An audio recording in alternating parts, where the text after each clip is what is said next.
Hi, this is Dan Gilvazan, and you're listening to the Geekcast Radio Network. You got the touch. Stan Bush here, and you're listening to the latest episode of All Things Transformers.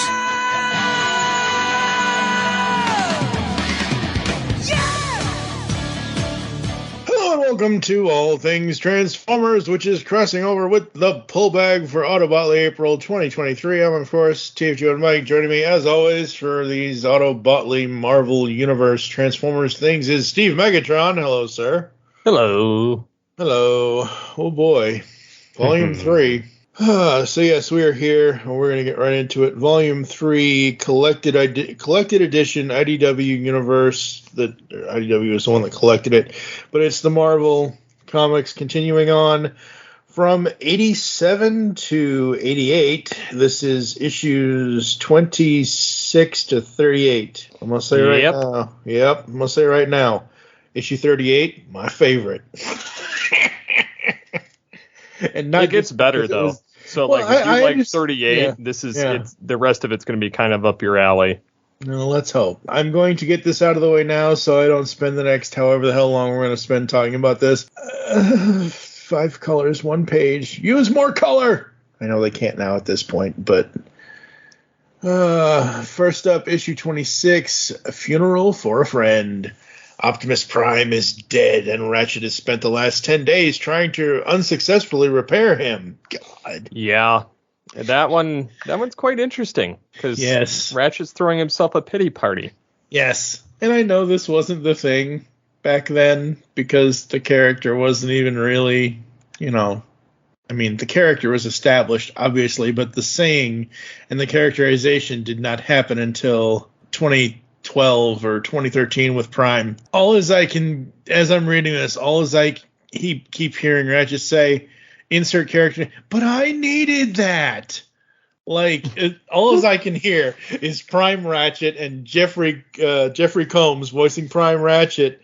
Bulkhead, I needed that. Bumblebee, I needed that. And I guess it was and I know it's the way the light is, but the one panel here as we start is Ratchet's going through the machinery. Optimus Prime is pink. Oh boy. Well, at least it's a different color, sort of. Still red-ish, but... what did you think of this one? I thought... I liked that Ratchet got everybody else up and running. Yes. And he tried with Prime, and then I liked seeing the sick bay. Mm-hmm. And then it was sad seeing him haul off Prime, nice knowing you, Prime. Yep. And then he's starting to repair, and he goes to the used auto parts, looks like A1 steak sauce logo. Yeah. And you see this, the criminal, and then he gets inside Ratchet, and he's like, oh, let's fiddle with this. And, he's starting to tear out, parts of Ratchet with a screwdriver, a freaking screwdriver, no less. Yeah, aren't you glad he used a screwdriver? Oh, Lord. I cannot. So we all know that, human villains in Transformers are normally, most of the time, they're one-dimensional. This whole thing that gets into this arc about the mechanic and all of that, I'm just like... It's another one of those, annoying humans. Yeah. At least if they'd gone with, I don't know, somebody better. I don't know. Yeah. I can't even, totally fathom, what they should have done. Yeah, I can't either. And the funny thing is specifically about the character of the mechanic, as I'm reading this, I'm like, okay, so he has his little assistant named Juan. And my first thought was, wait, Juan, isn't that the kid that Trax was driving around? No, that was Raul.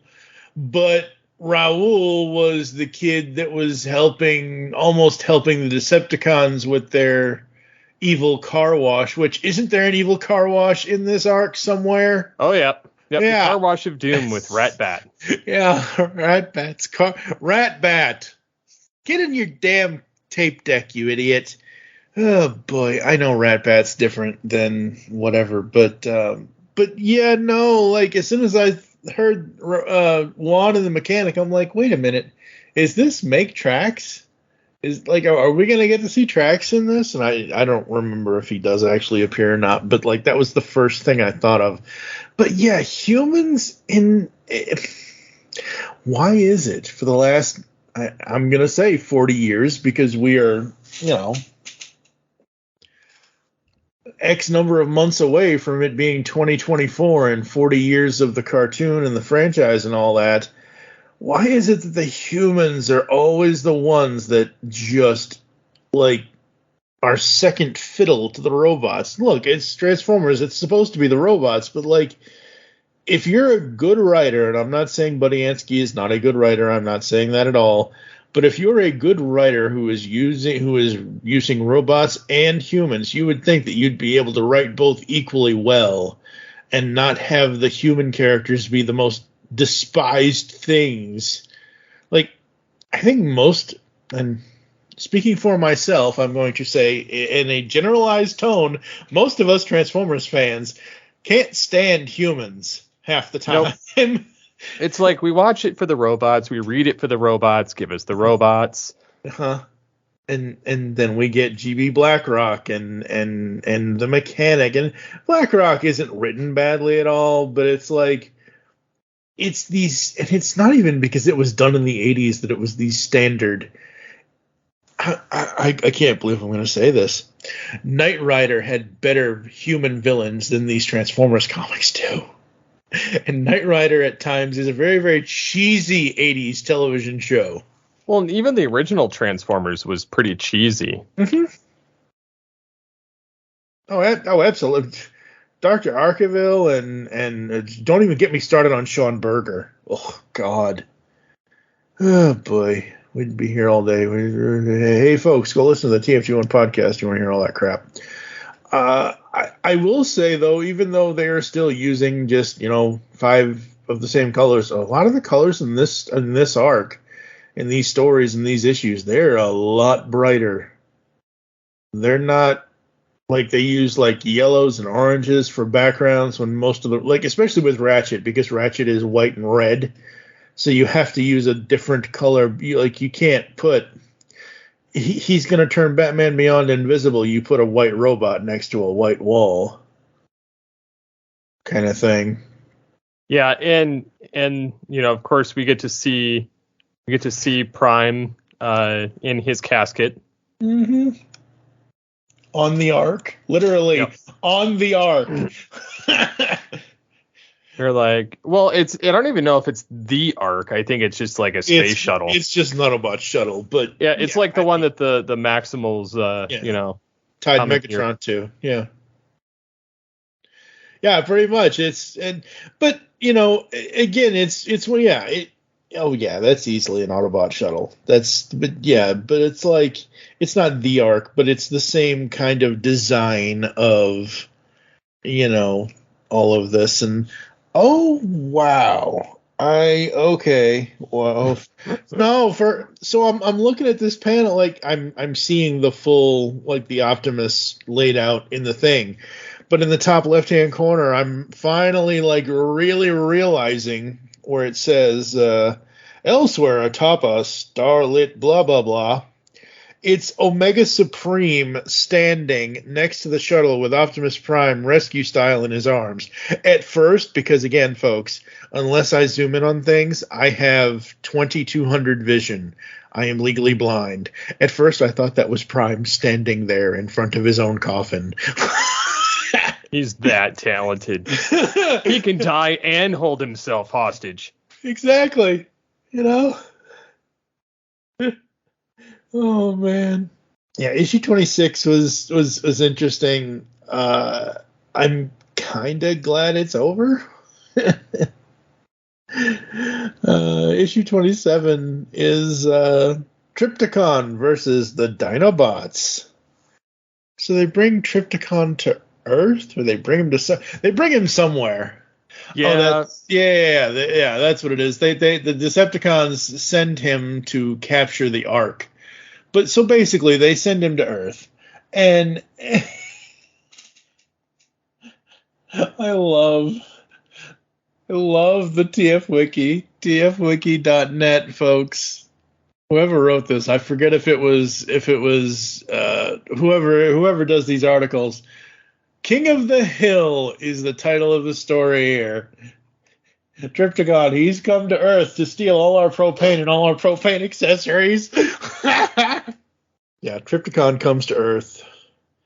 The Autobots still need to pick a new leader, since apparently there's no Matrix. So they pick Grimlock. Meet Grimlock, not podcaster. Meet Grimlock King. Yeah, that I'm not thrilled with. It showed how bad Grimlock actually is and why he should never be trusted. Yeah, poor Grimlock. He's just... And again, I'm sorry, I'm not trying to take away from the comics here, folks, but you have to understand, I was a cartoon kid. This is my first time reading any of this shit. And I'm not saying shit I'm not trying to call it shit, but just in general, like, and my first thought was, yeah, Grimlock proved to be a better leader of the Dinobots when he got his new brain and actually got some intelligence versus whatever the hell's going on with him here. And I know we're going to get a bunch more Grimlock once Simon Furman takes over, because Simon Furman has a hard-on for the Dinobots. Like I said, I like Trypticon here. I like him showing up on Earth. I think that's very cool. I love the designs. I can't believe I'm actually saying this. I love, like, the panel where Trypticon first shows up. It says, Trypticon, the ultimate Decepticon killing machine.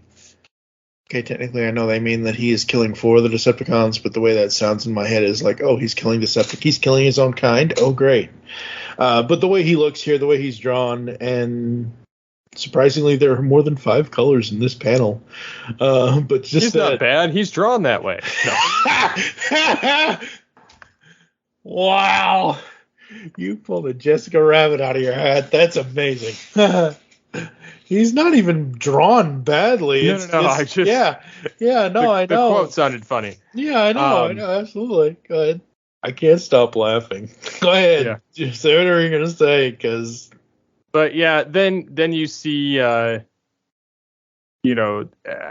Grimlock trying to assert himself.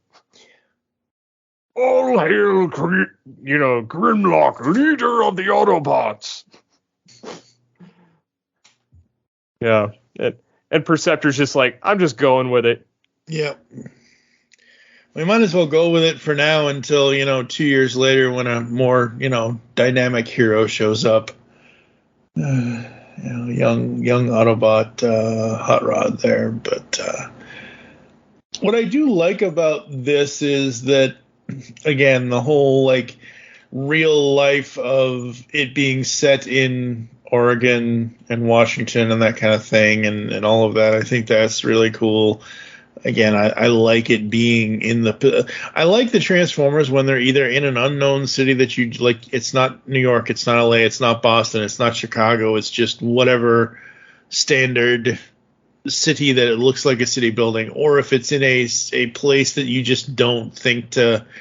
Like, and the Pacific Northwest has always been what they've been, known for, because that's where the Ark crashed, whatever else. But like, yeah, so I like that part of it for this issue. And generally, I liked this issue because it was really cool seeing Trypticon versus the Dinobots, because normally you didn't see that in the cartoon, because by the time Trypticon and Metroplex came around, it was the two of them fighting each other, and the Dinobots were God knows where. So yeah, up next we've got, and we will rate all the whole story thing or all the issues at the end, folks. But issue 28. Mechanical difficulties. Oh boy. So on this trade so far, what are you thinking? I like it. It's just not like, I like the stories so far. We're only 3 issues in, and I'm liking the stories. I just wish it was a different art style. That's my only, like, I may complain about the 5 colors, blah, blah, blah, but the stories themselves, I think they are well-written stories. I just think that the human characters are unneeded. But the Transformers stuff between the characters of the Transformers, like, you know, Blaster and Bumblebee, or Blaster and Goldbug, because what happens here? Doesn't Bumblebee get killed or get, because he turns into Goldbug? Yeah, During this trade. Well, yeah. He kind of got destroyed already by the the earlier stuff, and so that's okay. Kind of the way. So that's right. Yeah.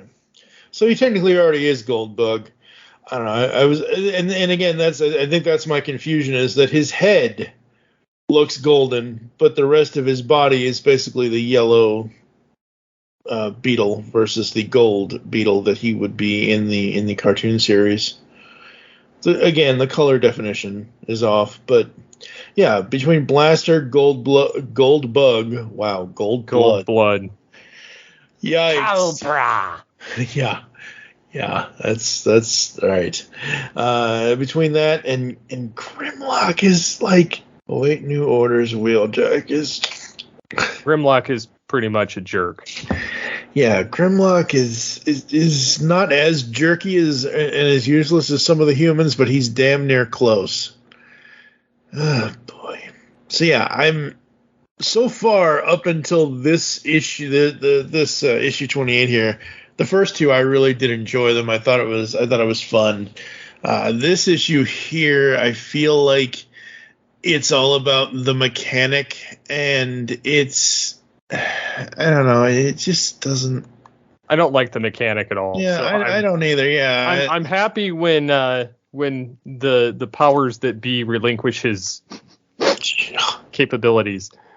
I do find it funny in this issue that Grimlock makes himself a crown. Yeah, he did do that, didn't he? Yeah. Oh, which one? The one on the left. I've always liked the way, the whatever steel alloys sparkle. Oh, Jesus. And then he's already wearing one, and he has 2 in his hands. And then Blaster, we couldn't find the mechanic. What? You failed? And so it's just, yeah. And so Grimlock doesn't seem very concerned, and so they're going after the mechanic on their own. Yeah. And yeah. And I think the thing I don't like about issue 28 is, like we said, it's just the Autobots and the humans. There are no Decepticons in this issue at all. That changes quickly. Well, obviously, but that's what I'm saying, though. The reason why I don't like issue 28 is because, while I do like the Autobots and I like what's done with them, as far as what they're going up against, it's like, why? Just why? Well, we get the triple changers now. Yup. And, and the scraplets and, like, our own personal cosmic rust. God, yeah. All we're missing is Bulkhead's girly scream. Did you just scream like a little girl? No. Maybe. Scraplets, get those things away from me. And again, as someone who never read these before, I never liked the whole thing with it being Sparkplug Witwicky and Buster Witwicky, and then come to find out later in this trade, it's like, oh, it's actually his older son or younger son. It's Spike's brother. I was like, oh, okay, that's fine. Oh, shit, what are we going to do now? But yeah, so we get this issue, Crater Critters, and we get the Scraplets, and we get Blaster and the humans and everybody else trying to destroy these cosmic rusting things. And that last panel of this issue, man, Goldbug looks a little bit worse for wear there. I do like you said, the Triple Changers show up, Astro Train, Blitzwing, and Octane. I thought that was awesome. I thought that's great. And I love that. Wait a minute. What did I miss here? Why is isn't Scrounge dead? Yeah, he was.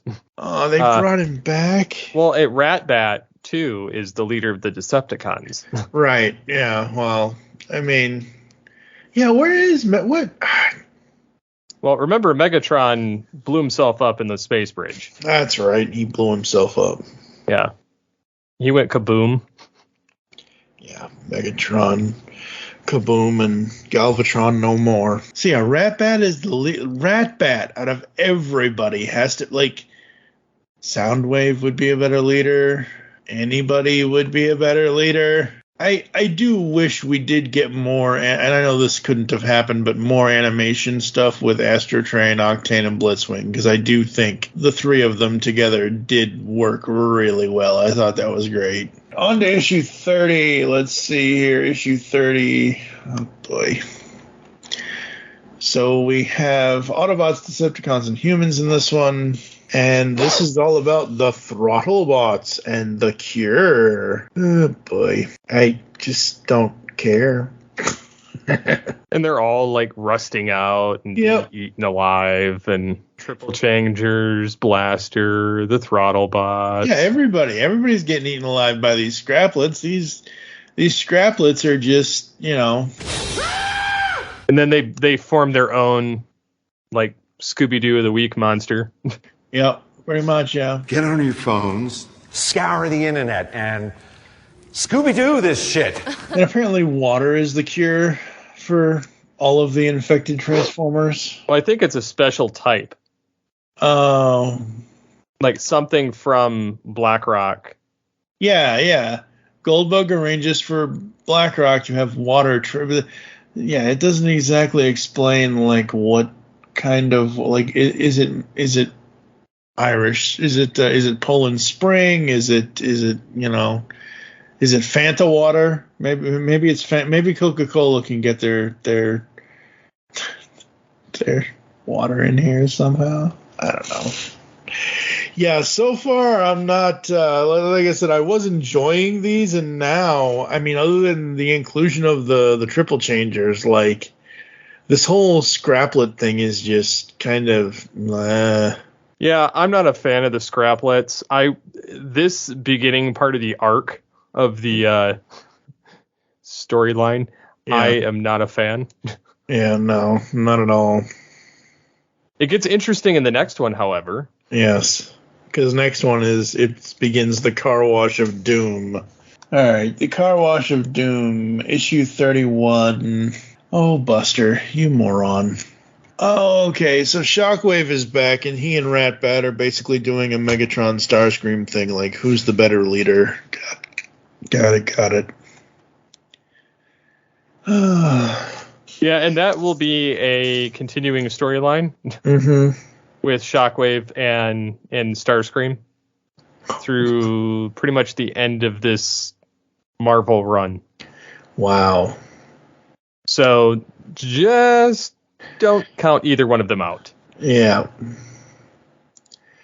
And I just can't, like, Shockwave I could take serious as a leader because he has an interesting robot mode and he has an interesting alt mode.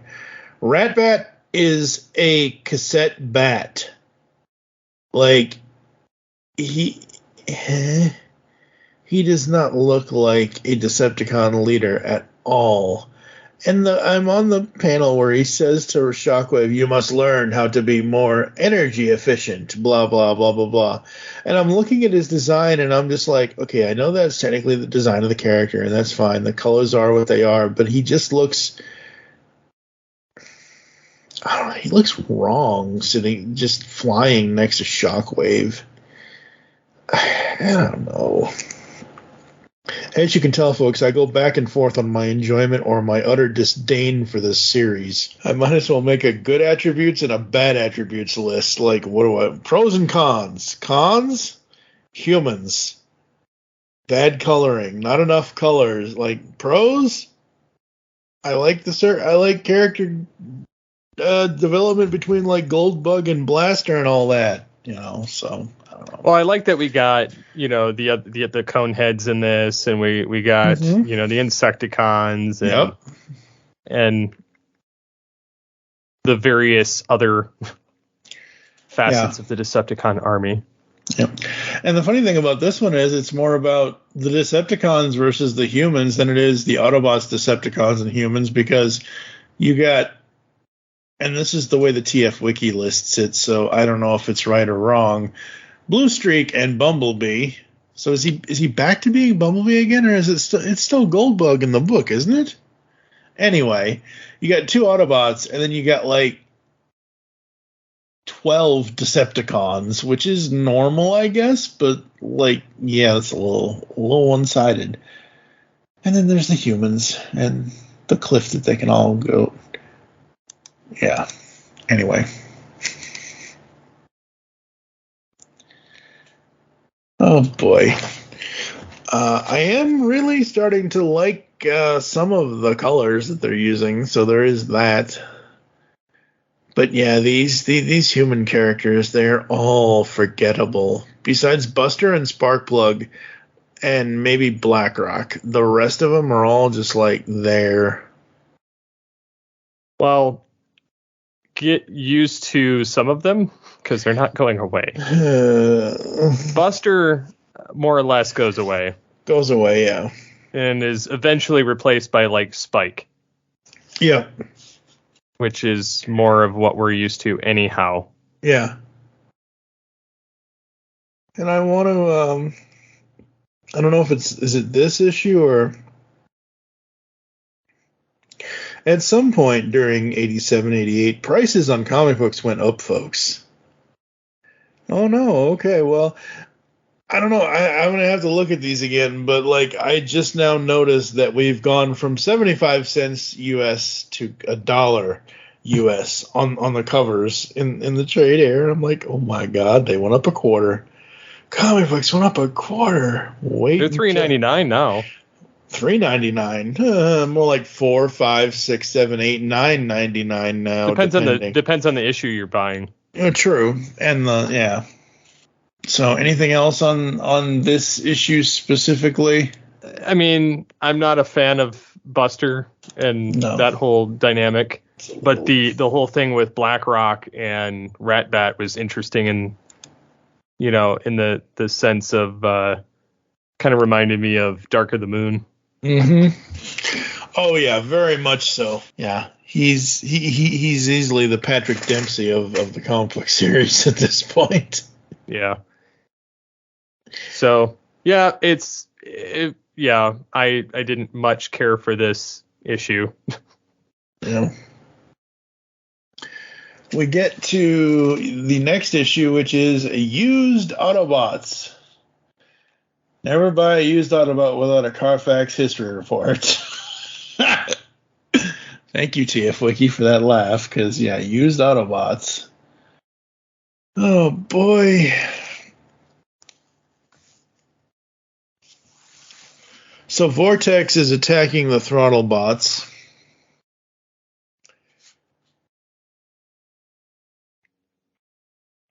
Yeah, shooting him on the highway. Yeah. And then I find it funny that Blaster transforms and stands on 2 of the Throttle Bots and uses them as skate, as roller skates. Yeah, he's using Chase and Roll Bar. I'm like, wait, what? Oh, wow, that's interesting. And yeah.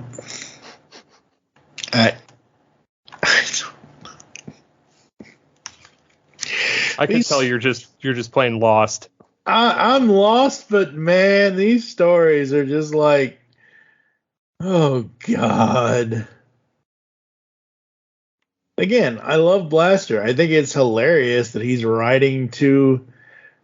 First of all, okay, so I'm at the panel where pay attention to where you're driving, Roll Bar. Pull over to the left, fast. This image, like, it's giant-ass Blaster standing on 2 Throttle Bots. These robots are what, maybe 70, 80, 90, maybe 100 tons of weight or whatever.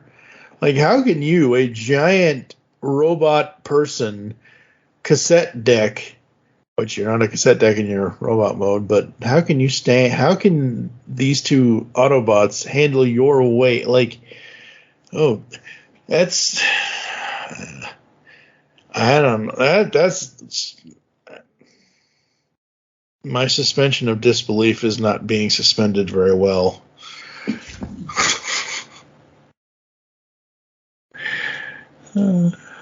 And yeah, we get to, let's see. Oh boy. This must have brought back memories for you. We get to Big Steve's Used Cars. Yeah. I wouldn't say it was like, memories for me because I didn't remember that it even had that name, but yeah. I'm saying because of your history, not because of, but like just seeing the name, like, oh, right. I used to work at one of those. I didn't own one, but I used to work at one. Oh, boy. So, yeah, good old Big Steve's Used Cars. I can just hear you yelling at one of your kids. Don't touch that car! Where the hell did this car come from? I don't know. Basically, you pulling a Bernie Mac. Like, mammy. God. Oh, Bernie, we miss you. Oh, God. Yeah. So, yeah, that's... This comic, man... And wait a minute. They're in the used car lot. Where do they get the Department of Defense contract? Oh, I see. It's a list of the Autobots. Oh, Steve, you're in trouble now. Big Steve Ludwig. Oh boy, he looks like a Ludwig too. He looks like a lug nut. That too.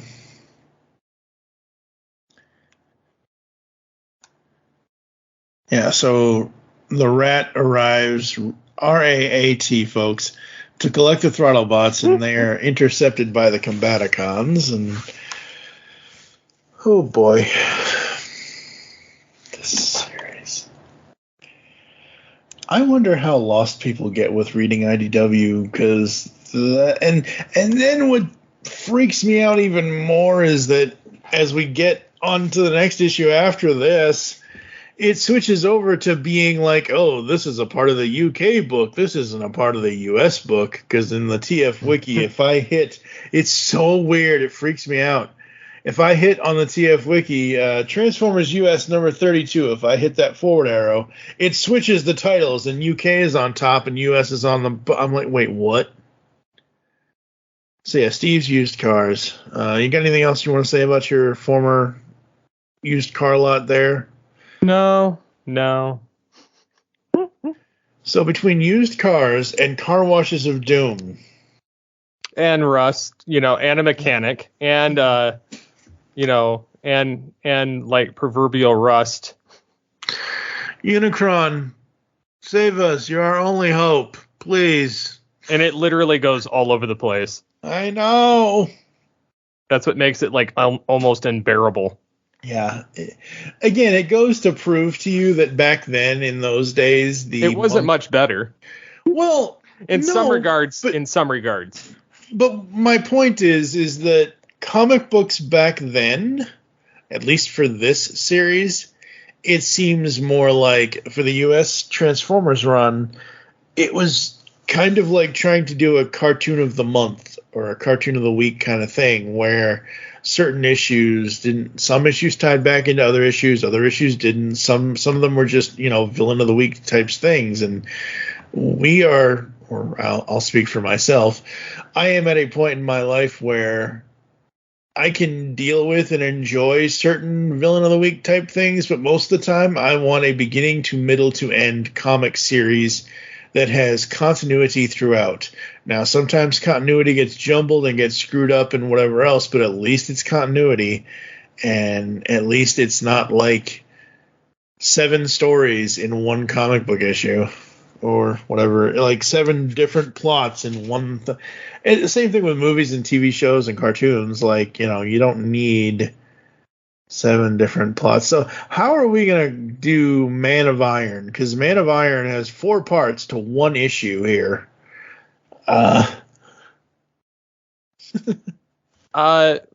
We do what the Marvel run has.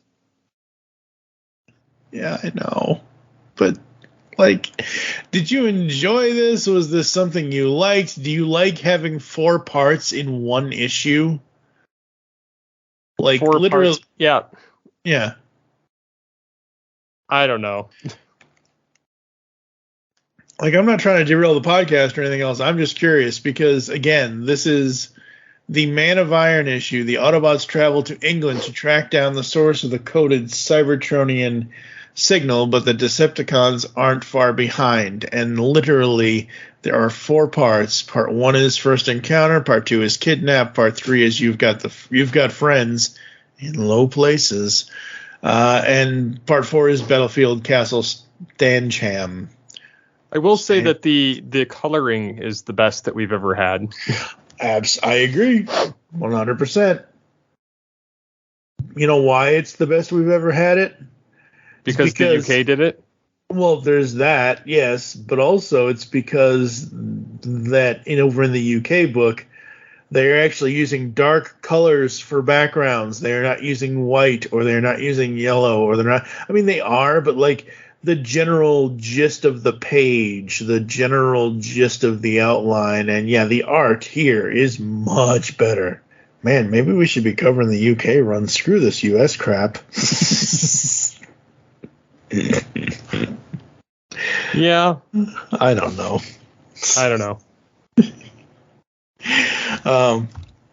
So yeah, the Man of Iron issue, basically we've got okay, I need to know if Stancham is a real castle or if it's just fictional to this. The castle of Stancham is a medieval castle. Oh, okay, so it is it is based off of a real place. Okay, I just look at that name and I'm thinking, wait a minute, this was cover dated for October, November 1987. Stan Sham. No, folks, Stan Bush is not a sham. Stop it. That's all I can see in that title is Stan Sham. Stop calling the man a sham. He ain't no sham. Trust me, I know.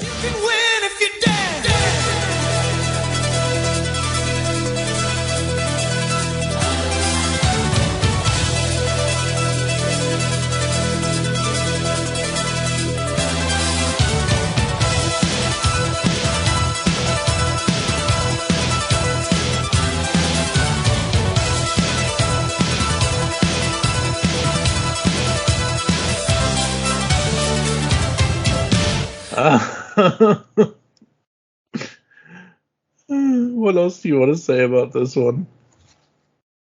Nothing. These were not my favorite. Yeah. I do like that we finally get Jazz and Trailbreaker and holy crap, Optimus Prime is alive. Right. This is the UK book. This is not the US book. Good. Right. But again, we get Jazz, we get Trailbreaker, we get Blue Streak, we get, all of that. I think that's cool. I think that's great. Again, seeing characters that I know and that I like, I think that's the interesting thing with this issue. And again, the darkness of the backgrounds, because most of this is at night, and even the lines on the humans look much better in the UK version than they do in the US version. Must be a better colorist. Probably, most likely. Let me just double check here. Let's see. Man of Iron Creative. Let's see. The script was done by Steve Parkhouse. The art was done by John Ridgway for parts 1 and 2, and Mike Collins for parts 3 and 4. The colors, spelled with a U, that's incorrect, but that is what it is. It's British. Yes, I know.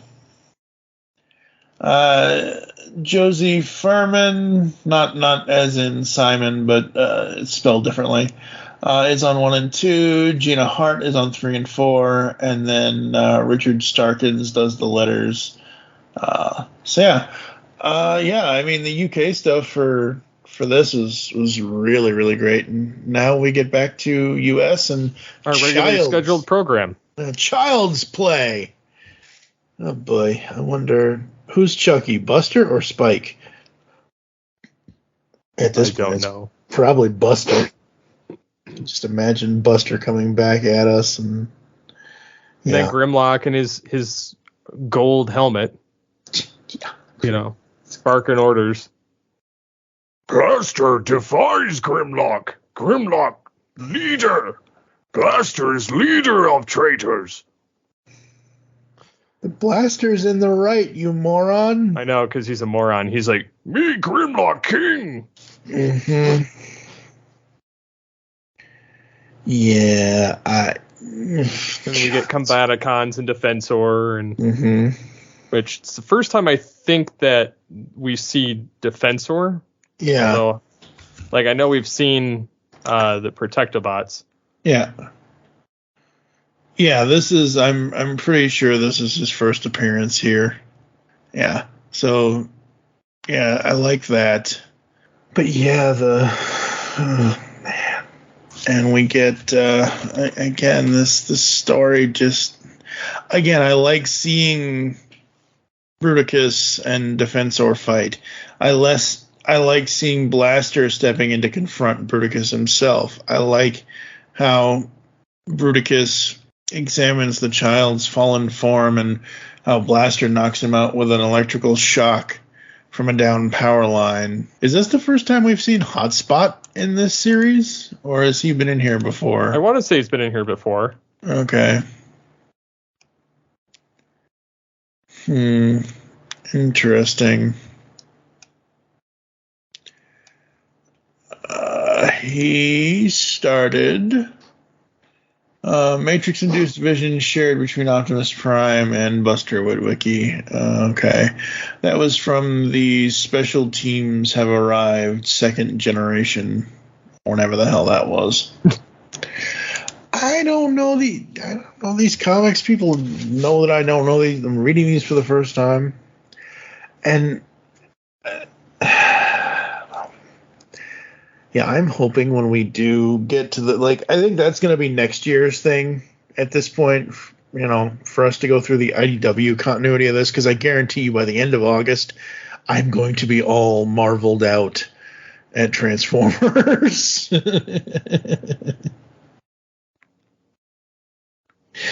What else do we want to say about what issue are we on?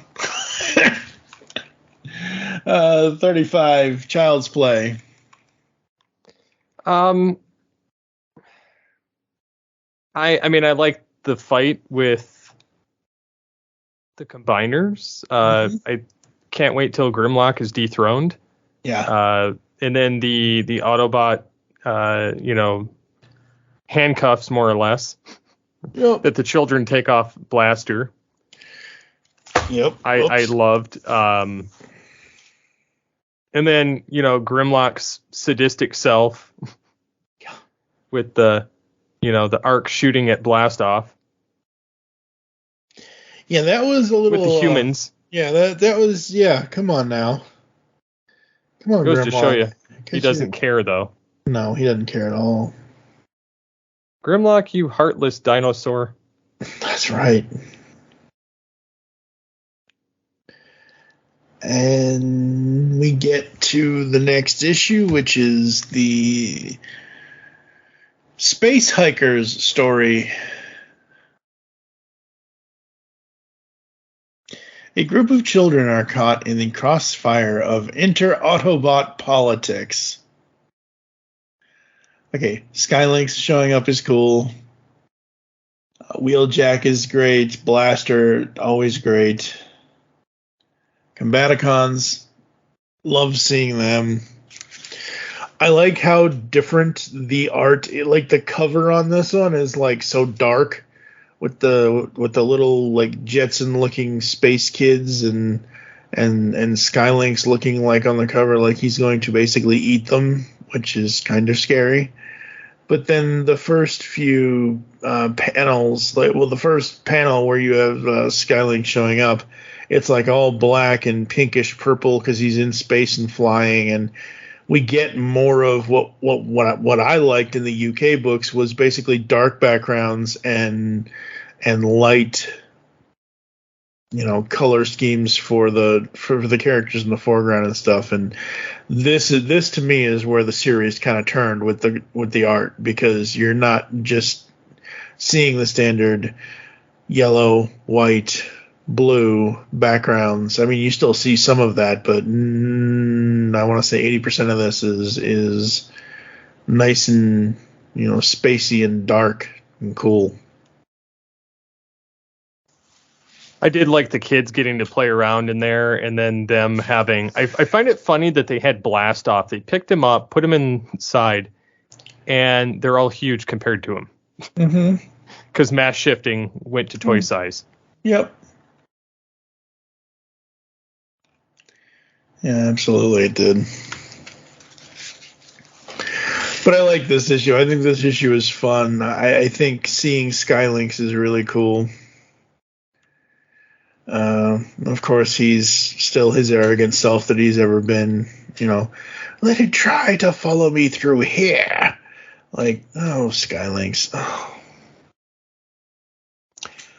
Optimus Prime, will you please return and just, disintegrate Grimlock so his crown can just fall down the stairs and you can just step. Oh wait, that's not Optimus Prime and that's not Grimlock. I'm sorry, that's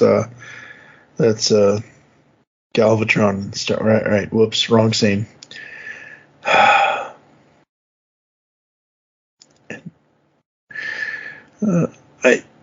First of all, Grimlock, the Dinobots don't have wheels. Dinobots roll out. Someone thinks he's a Prime. He's a. I think it is crap though that he shoves makes the humans go out. Yeah, that's flushes crap. them out with Blaster, and the other Autobots, see that Skylink saves them, and is battling Grimlock and the Dinobots, and Blaster, they're like, all right, we need a new leader. Yeah, we've needed you here for a long time. Yeah. Grimlock was less predictable than a random number generator. Grimlock being anything but predictable, like that's Grimlock. That's what he is. It's like he don't care, man. He just doesn't fucking care. And that's not the good sign of a good leader. Yeah, this issue, again, like I said, what I liked about it, the darker backgrounds, and I think this is like where the art kind of comes into it for me. Hoping we kind of stick with this. Any final thoughts before we get to issue 37? No. Okay. Issue 37, Toy Soldiers. I love the cover. I think the cover is awesome. Mayhem Mall. Gotta love it. Oh, wait. No, maybe not. Suburban Shootout, Mayhem Mall. Oh, boy.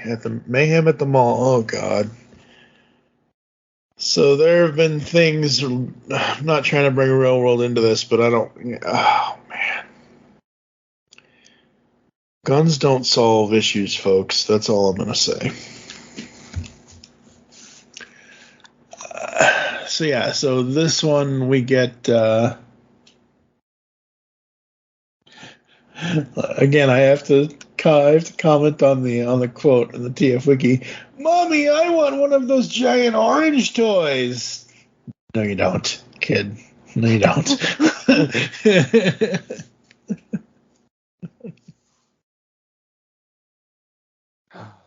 Yeah, this I can't say is a No. favorite. No. I like that we see the Predacons here, and obviously we're talking about the original G1 characters, folks, not time traveling beasts from the future. But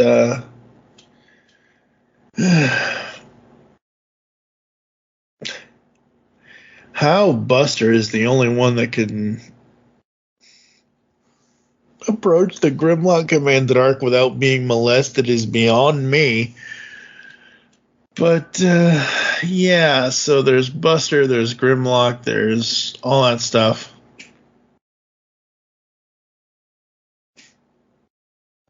And again, the giant robots pouncing on the little toy robots, like the Predacons attempting to pounce on the little toy throttle bots. I'm just like, what in the hell?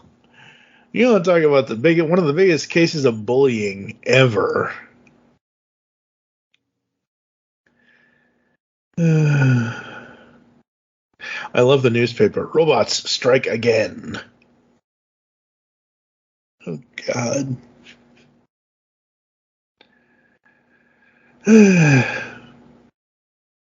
I do love the way that the Predacons do look, though. Yeah, they certainly add to the fun factor here. Mm-hmm. Absolutely, they do. And then you get Ratbat leading the charge. Yeah. And then the Autobots are, in little toy cars. Yeah. Which I was like, why? Yeah. And then, of course, it goes to Ratbat capturing everyone. Yep, Ratbat gets everybody.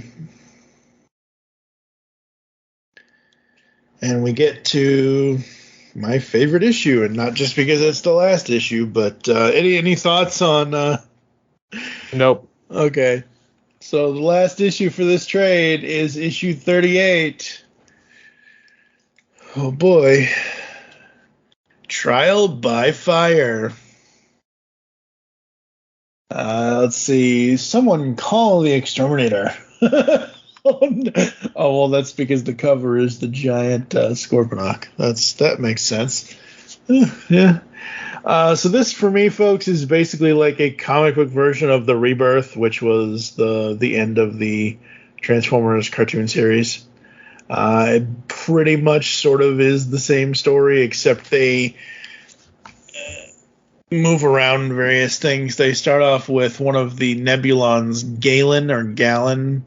He is the intermediary for the robot known as Cerebros, who is, part of the peace-loving Nebulons versus Lord Zarek and the Hive and all of that. So basically, if you've seen Rebirth, you've read this issue of the comic. You don't necessarily need to read this, but I did enjoy reading this. Thoughts from you, sir? I like that they brought in the headmasters, although there's actually kind of a point here where they're setting up the headmasters comic. Yeah. Yeah. Well, and again, I mean, David Wise, because of budgetary reasons, he got cut from 5 parts to 3. I think, 3 parts fitting in whatever it was that he fit in there, he did a damn good job.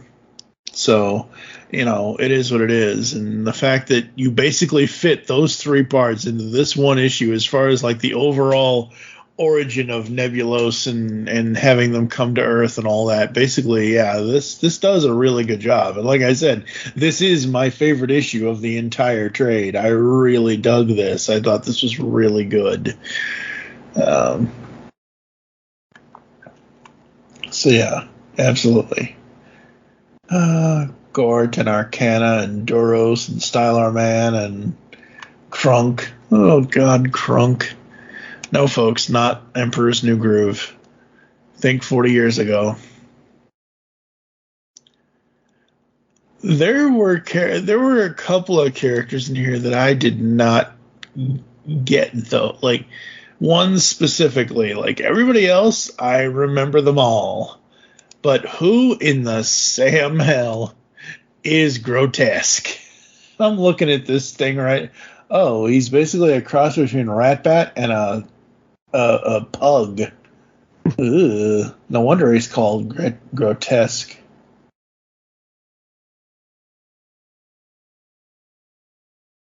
Yeah, I'm not exactly sure. I think that they might be a part of the there's like the monster bots or the Seacons.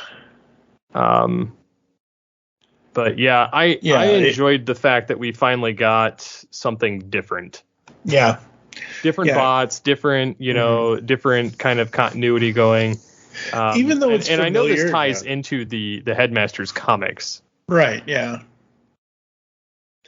Yeah, so Grotesque, you are correct. Grotesque and the Monster Bots joined Fortress Maximus in abandoning Cybertron. So that's what it is. But seriously, folks, his alt mode looks like a bat, a lizard, and a Frank the Pug from MIB got together and had a baby. Like, that's literally what the alt form looks like.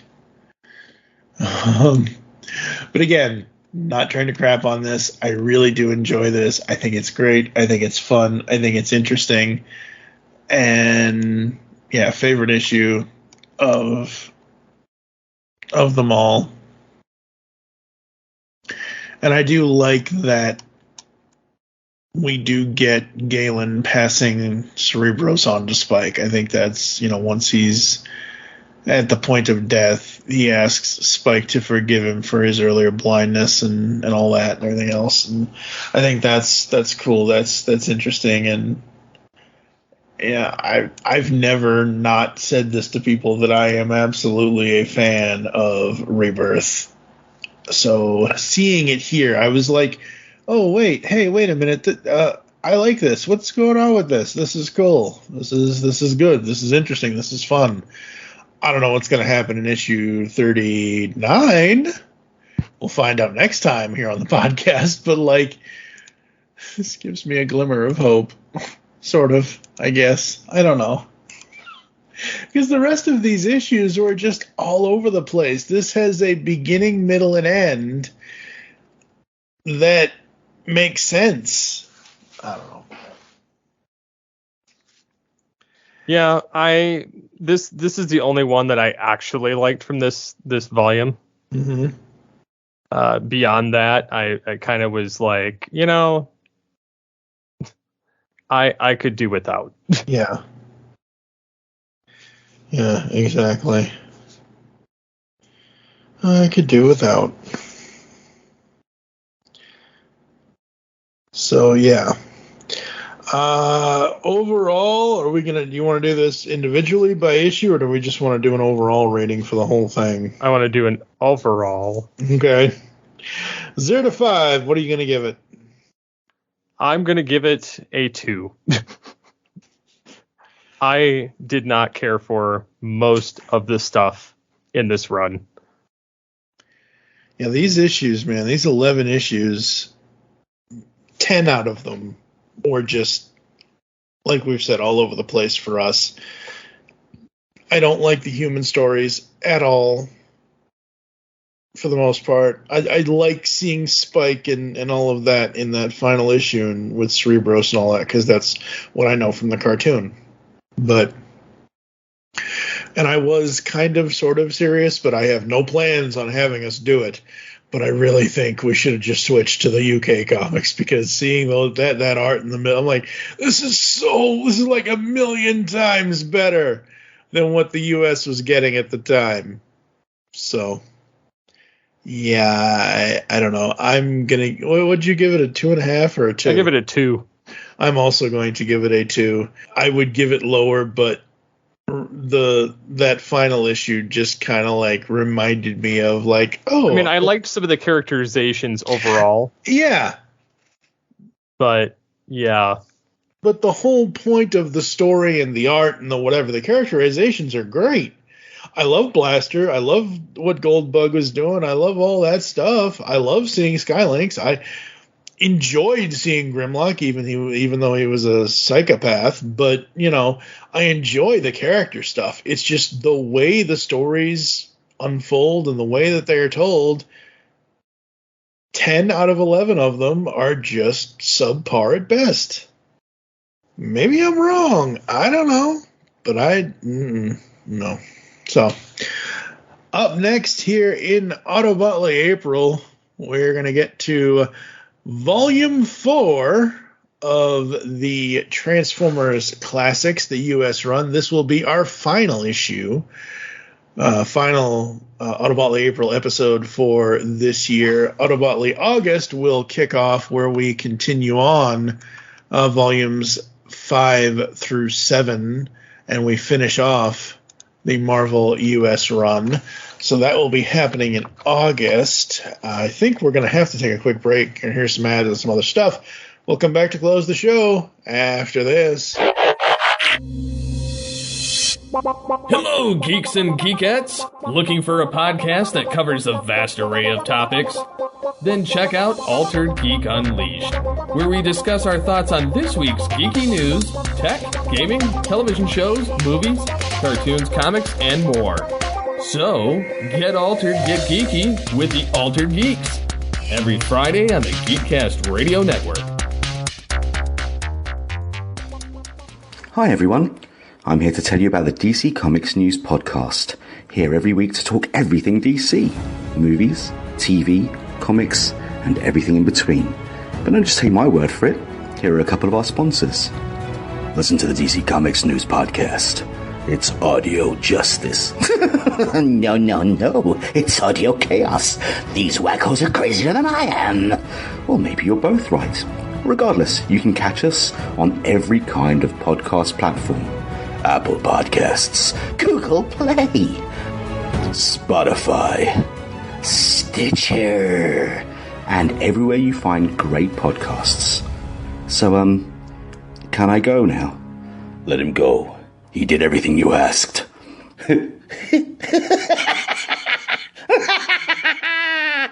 No. Like science fiction? Of course you do, or you wouldn't be listening to the Geekcast Radio Network. Well, the Mark Who 42's Universe podcast is an award-winning sci-fi radio show that's been around for over 10 years. We cover everything from Doctor Who to the MCU to pop culture and everything in between. A new show drops on Tuesday mornings on the GCRN website and all of the major podcast platforms. So listen to the Mark Who 42's Universe podcast from the universe and beyond.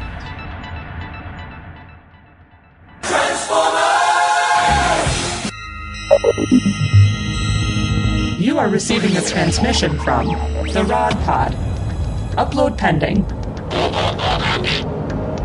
Stand by for soundtrack transfer. I am Maggie. And I am John. And we are trapped, hurtling through space in a ship shaped like Rodimus's head. The ship, for reasons we haven't been able to determine, contains the entire run of the IDW Transformers Phase 2 comic, which chronicle the events following the end of the war between the Autobots and Decepticons. So we figure we may as well read them all in order and report our findings to you. Stand by. Stand by. Upload complete. Now.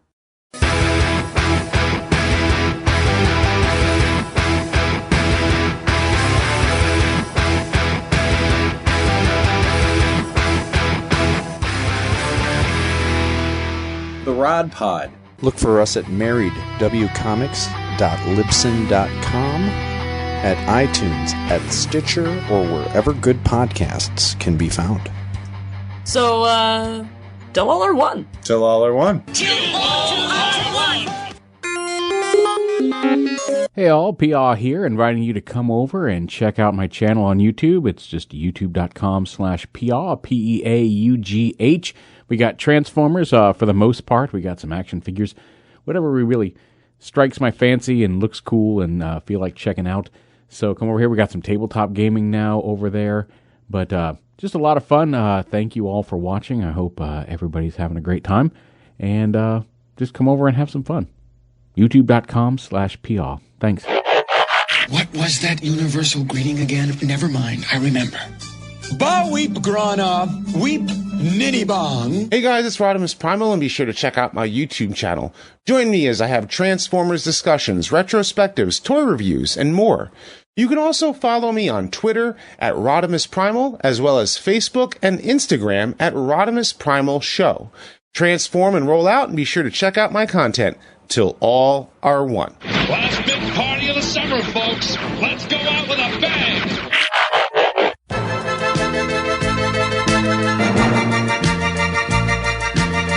Hello, all sentient beings. Want the latest on everything going on in the Transformers multiverse? Check out the Transmissions Podcast Network. We've got weekly podcasts covering everything from Alpha Trion to Omega Supreme, from old school G1 all the way up to Cyberverse and beyond. And you don't want to miss Empire of Rust, the world's first and only Transformers live play role-playing game podcast. If you love Transformers, there's something for everyone at transmissionspodcast.com.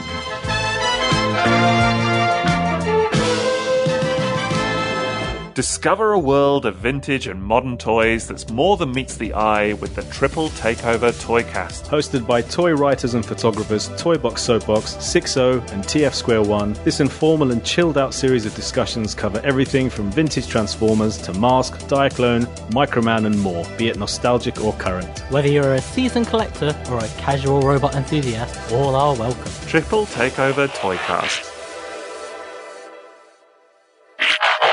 All right, folks, we're back here on All Things Transformers and the Pull Bag. Marvel US, you are leaving me very unimpressed. No response? Really? Nope. All right, well, I don't know. At least we only have one more of these trades until August, so there's that. And I'm sure you'll feel sort of the same way with IDW, maybe, I don't know, but... There might be parts of it I'll like, and I'm sure I'll like some of the art and some of the storylines. Yeah. But I was not, like, a huge fan of their stuff anyway. Like, I started collecting it when IDW got the license. Right, the IDW 1.0, yeah. Yeah, I liked the spotlights, and I liked some of the 1.0 stuff, but then when we got down to it, I just... Yeah, it probably went a little too real world for you, even though it was just comic characters. And I don't mind it to some degree, but I don't... Yeah, I just... Well, because I'm a glutton for punishment, and this is All Things Transformers, I'm sure Ryan and I are going to finish off what is technically the 3.0 run, the one that you and I started that we just couldn't finish, the 2019 continuity, the one after Unicron kind of thing, because I think there are 6 volumes. Yeah, of 4, 5, and 6. So we'll finish that off at some point later, whatever. And anything else you want to bring up and any of that before I run through the closing? Anything you want to promote? Anything you're doing that you want to let the people know, or any of that kind of stuff? I mean, I might be interested when I hear the IDW stuff when it's concerned with, let's say, when the Beast characters come. Right, yeah. Well, I'm saying I know that the Beast Wars characters, like, they do the Beast Planet. Oh, Yukaris, yes. I don't know if I don't know when that is. I don't remember I don't remember. I don't know. Yeah, absolutely. So, all right. Well, then, that's going to do it for this episode of All Things Transformers and the Pull Bag. Visit our website, geekcastradio.com, where you can listen to and comment on all of our content. You can check us out on any of the podcatching clients you choose to use. You can send us email to feedback@geekcastradio.com. You can follow us on Twitter at geekcastradio for that, or we got all things TFV3 for that show, at the pullbag for that show. I am at TFG and Mike. What is your Twitter? It is at SCP-21. Very cool, very cool. Become a fan on Facebook. Go to facebook.com/GeekCastRadio Network. You can also check out all things Transformers and the pullbag over there as well. Next time will be the final time for now. Transformers Classics Volume 4. For now, I'm TFG and Mike with Steve Megatron. Make your great escape into comics and transform and roll out with us here at the Geekcast Radio Network. Please, Scooby-Doo this shit. I have to do that for like 20 minutes. Yuck. Blech.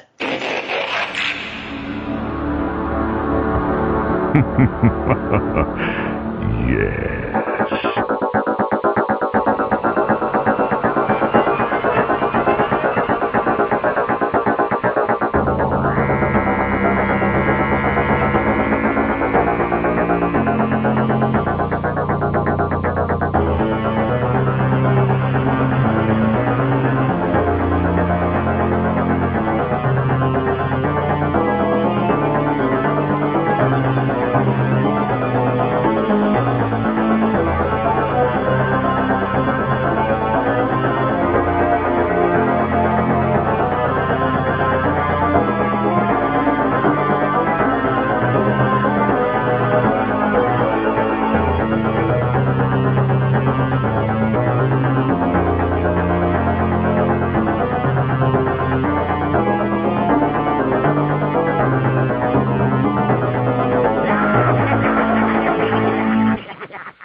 I wish to speak to my lawyer.